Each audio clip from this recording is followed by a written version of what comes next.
Thank you, Gail. Thanks to Jeffy for putting this on. Thanks also to people for coming along on a wet Glasgow November evening. I'm particularly pleased at the audience here. I was brought up outside Glasgow, and so I'm very pleased that my sister and my brother-in-law, who are both Glasgow graduates, are here, and one of my very, very oldest friends as well from school. So that's great. But yeah, look, my subject is Adam Smith and what he would have said to the finance industry. And look, he lived a wee while ago, so I want to sort of lay out a little bit what Adam Smith said, what I think he said, who he was.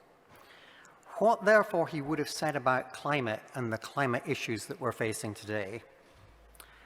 And then I'd like to go on and say what I think he would have said to the finance industry.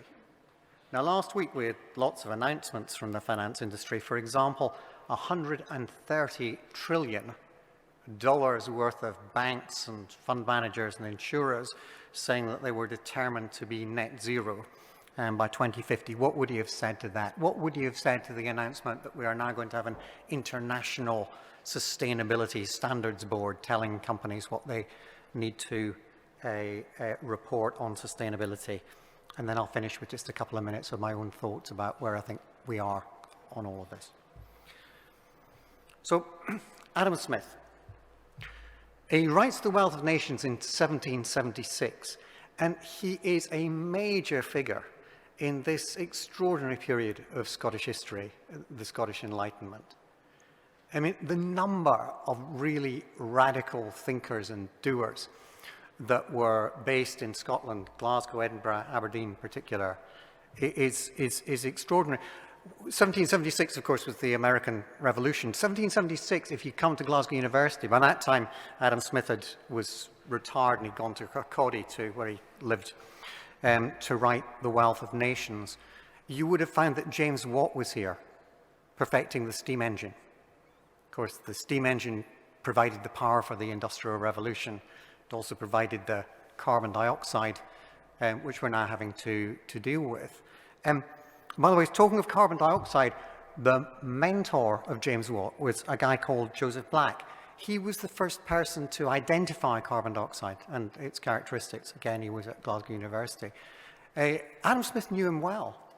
He was executor of Adam Smith's will, along, by the ways, with James Hutton, whom some of you may remember was the person, really the father of geology, and the first person to explain that this world went back millions upon millions upon millions of years and was not created with the Garden of Eden in 4004 BC. This was an amazing period of thought. Now, Adam Smith, he was the professor of moral philosophy here. And indeed, his first book, and the book I think he kept rewriting, if I remember, was one called The Theory of Moral Sentiments.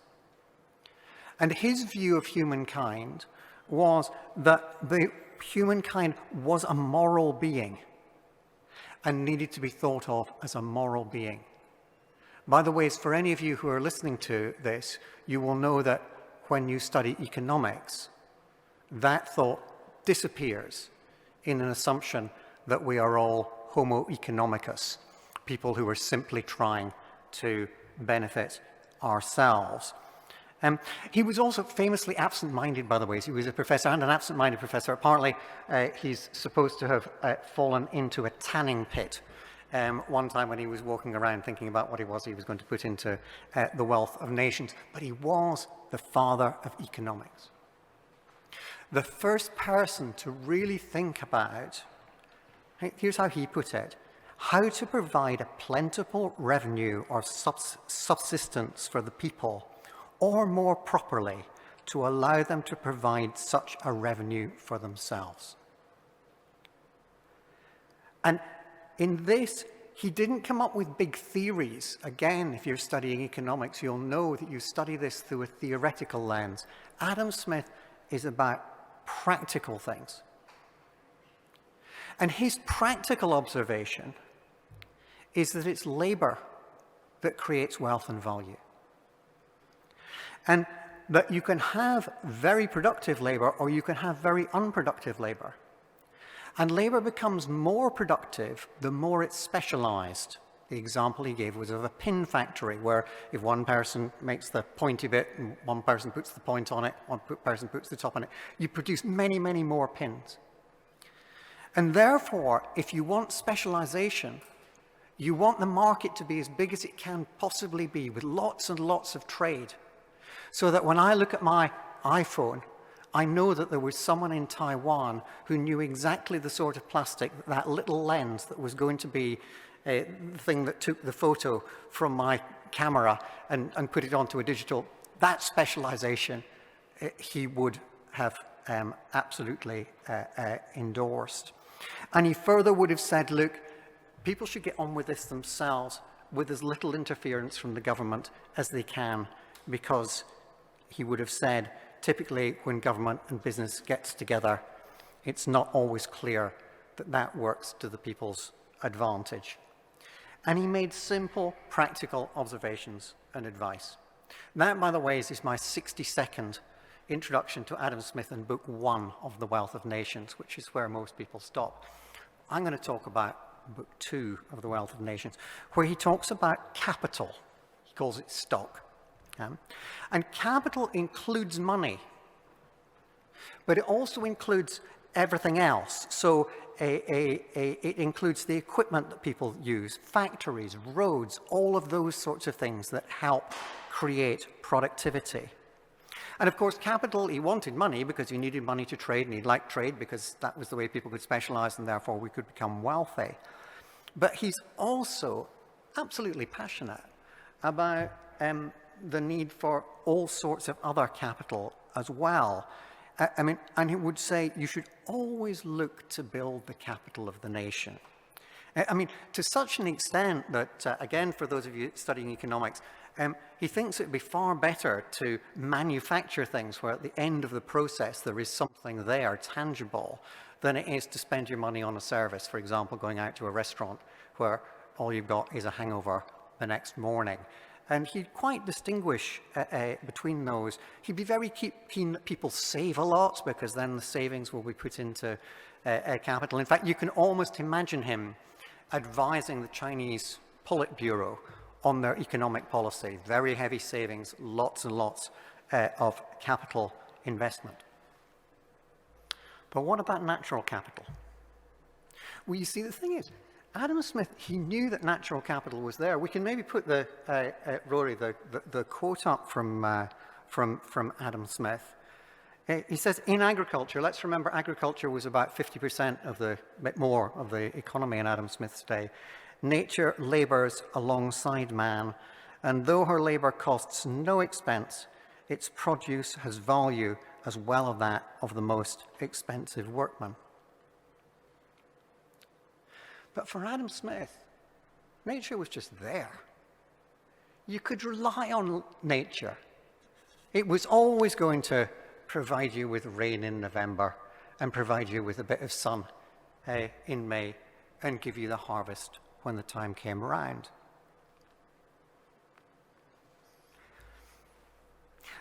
Last year, I went to an event in the Guildhall in London, great big ancient building. There was 800 people there, all from the City of London, sort of big cheese financiers.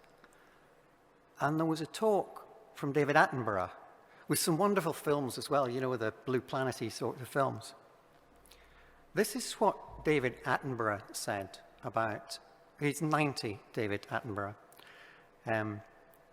This is what he said: during the space of a single human lifetime, my lifetime, we have changed the planet so much that the benign, stable conditions which underpinned both the growth of our civilization and the trade and financial systems that you people in the City of London preside over has ended. Adam Smith's assumption that nature would always be there is no longer the case. And I think Adam Smith, as a practical person, would be saying today, look, natural capital is disappearing. And we need to build capital. We need to get to net zero, or you will destroy the very thing that is creating your prosperity. That's what the scientists are saying, and that is exactly what David Attenborough would be saying. So where would he go after that? Well, I think if he was to read the recent report by the IMF, which says that the governments of the world provide a subsidy of $300 billion a year to the fossil fuel industry, he would say that is absolutely terrible. Not only are you destroying capital, you're subsidizing destroying capital. Oh, and by the way, 300 billion more in tax breaks for the fossil fuel industry as well. And he would want to see an end to that. I think he'd also, because he was always full of good anecdotes and comparisons, he would have said, you're struggling with COP26 because you can't find 100 billion to give to the developing world so that they go on a different development path. But you can find 600 billion of subsidies to give to the fossil fuel industry. I don't understand. But if Adam Smith was to read on that IMF report, that 600 billion becomes $5 trillion if you include the damage that the fossil fuel industry is doing through the process. So the damage to health and the damage to climate. Now, Adam Smith didn't have a response to all of that, but subsequently economists have had such an answer. Most famously, Pigou, who was a Cambridge economist, and he said, look, you have markets, and Adam Smith would have us trade and just do it that way, but sometimes when you trade, there are externalities. By externalities, they can be good or can be bad. So look, if a firm trains somebody, that's good for them because the worker becomes more productive, but actually it's good for the worker as well, because when they go and get the next job, they'll get a better job because they're trained. And what you should do is, if it's a good externality, you should subsidize it. And if it's a bad externality, you should tax it. Now, carbon dioxide is a bad externality, and I think Adam Smith would have said, look, we should tax this. And I think most economists, I've got some real economists in the front row rather than me, would agree that that is what we should do. Indeed, some of the most eminent of them have created the Pigou Club, including many Nobel Prize winners, which says, look, why don't we just do that? It's elegant, it doesn't cost anything because you raise the tax, but you can give it back to people. Particularly, you can give it back to the people that are affected by the higher costs, but then you would advantage clean energy relative to dirty energy. And I remember I led the Unit Finance Initiative in the run-up to the Paris conference. There were some institutions that were so keen on this, they said, you shouldn't talk about anything else. Don't talk about anything else. We need to tax carbon. If we don't tax carbon, this will become really complicated. You'll discover there's people that have to make one decision on gas-fired power stations, another one on coal mines, another one on this, another one on that. If we could just get that tax in, that would be the way that we would solve it. And indeed, today, there is negotiations going on about Clause 6 of the COP, which is precisely about how it is that we set the rules for the taxation of carbon. But we haven't nailed that anywhere close in the last 20 years. And I suspect it's going to be some time until we do. So there's Adam Smith. He's thought of his good economic answers. But what about the finance industry? You see, just some things about Adam Smith. Adam Smith would not have been afraid to intervene in the finance industry.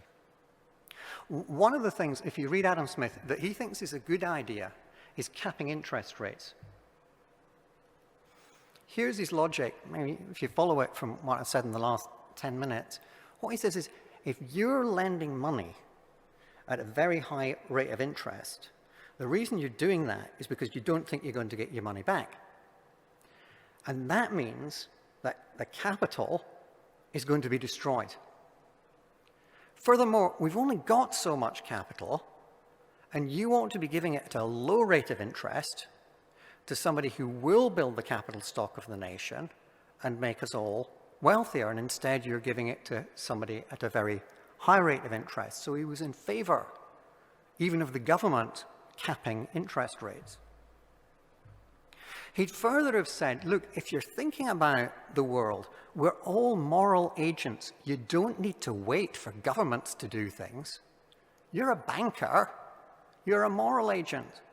Just watch It's a Wonderful Life, where the local banker is the hero. And I think he'd also said this.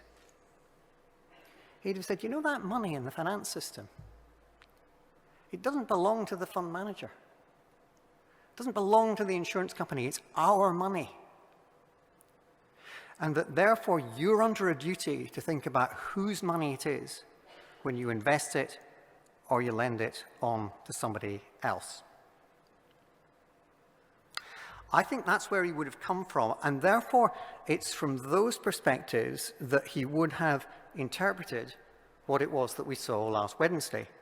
By the way, it sounds terrific. $130 trillion pledged to be net zero by 2050, 40% of the assets in the entire financial system, and the announcement of this International Sustainability Standards Board. And look, there is some money that is flowing, and I think it's absolutely wonderful that that was done. But I think Adam Smith might have had some observations on this as well. Because, Adam Smith thought lending money to people was a really difficult thing to do. And by the way, investing in the shares of companies was even more difficult. Here's what he said. He said, if you're going to lend money, you need constantly and carefully to inquire into the conduct and situation of the company that you're lending the money to, or the person that you're lending the money to. Now, we need vast sums of money coming from the north to the south so that they go on a different development path. And I think if we're honest with ourselves, even some of our biggest banks like NatWest simply don't know how it is that they could take your money and invest it in a country like the Congo, for example, or Ghana. And we should be honest about the fact that we need a very, very big program to think about how it is that we do that. By the way, Adam Smith would have been even more skeptical about investing in the shares of a company, because the shares of a company are permanent capital, so you give your money away with no promise of what it is that you're going to get back. And Adam Smith would have said, you want to watch out for that sort of deal, because negligence and profusion, those are his words, negligence and profusion will prevail in companies that have been given money and don't have to make any promise about what they're doing.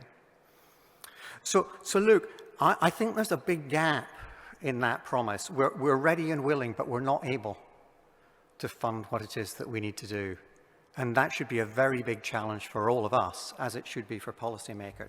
But look, there is some stuff that we can do. I mean, in particular, we can think about whether or not we should be encouraging the existing fossil fuel companies to make more investments or not. I would have thought, for example, that Adam Smith, with the same logic as his logic on interest rates, would have said, look, I don't want banks or fund managers lending money to companies that are then going to open a coal mine or have another oil well, because we know we don't need any more of those. I mean, we know because the International Energy Agency, which, by the way, its job is to promote investment in energy, and it's told us that we don't need any more of these. So shouldn't we be doing this now? No new money to things which are going to be producing fossil fuels that we know we can't use. No new money, and remember, it's not your money, it's somebody else's money, and it's your duty to make sure that that money ends up creating a world in which those people can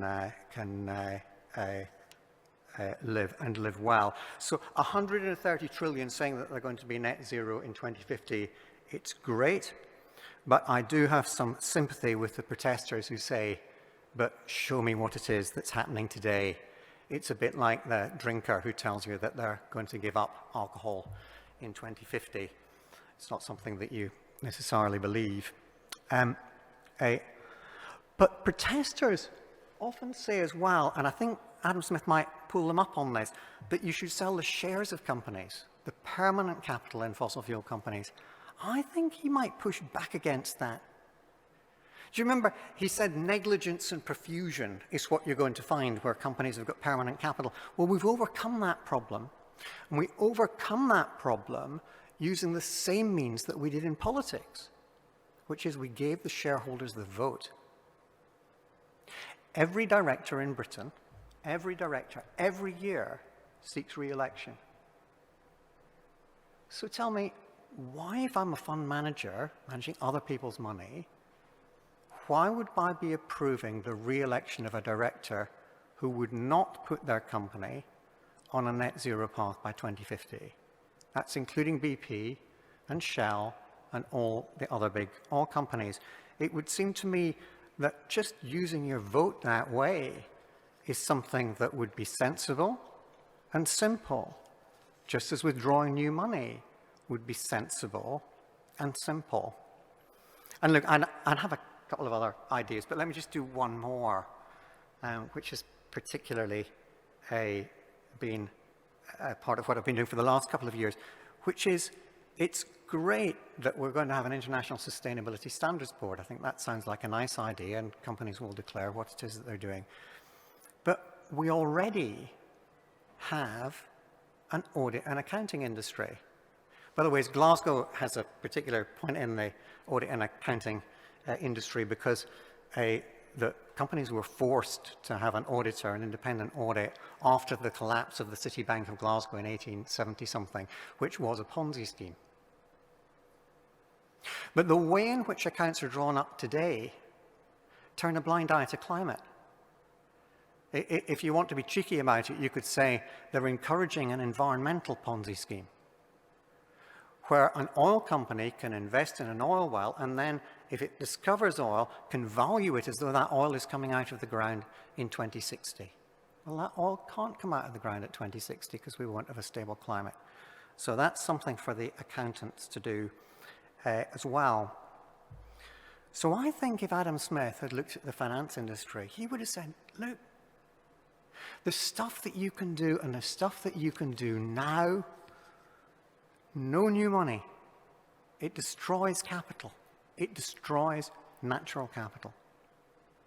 No directors who will not promise you that in good faith they will try hard not to destroy natural capital in the companies they manage.